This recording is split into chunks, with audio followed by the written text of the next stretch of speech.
কোন রাষ্ট্রে যাইতাছো? মালয়েশিয়া। কি বিষয়? খারাপ বিষয়। এই বেতন 50,000 টাকা, আর তোমার মালিকের আন্ডারে তোমার 3 বছর থাকতে হইব। যদি মালয়েশিয়ায় থাকো তাহলে 3 বছর থাকতে হইব, জানো? আর যদি 3 বছরের আগে আয়া পড়তে চাও তাহলে কিন্তু আইতে পারবো না। 3 বছরের চুক্তি মিটা তারপর আইতে হইব। কি কাজে যাইতাছো? খারাপ কাজে? একটা ঘটনা শোনাই। 24-এর শেষের দিক দিয়া মালয়েশিয়াতে একটা মেয়েরে 20 মাসের জেল দিছে। তার কারণ সে এরকম খারাপ বিষয় আইছে মালয়েশিয়াতে।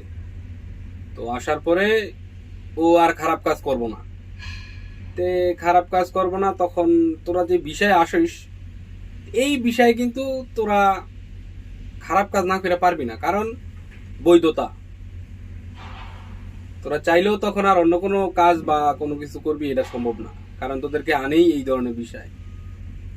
ভালো ফ্যামিলির মেয়ে হইলে তো কখনই এগুলো করতে চায় না, তখন ওই মেয়ে ওই কাজ করতে চায় নাই, তো ওই জন্য তাকে 20 মাসের জেল দিছে। 20 মাসের জেল দেওয়ার পরে পরে কি হয়েছে আর জানি না। তবে যাই না শুই না আসিস, বিদেশটা অনেক কঠিন একটা জায়গা, এখানে তোর বাপ মা কেউ থাকে না, মাথায় রাখবি। খারাপ কাজ এইটুকু যাই নাই চলে আসিস না, বুঝে নিস খারাপ কাজ কি।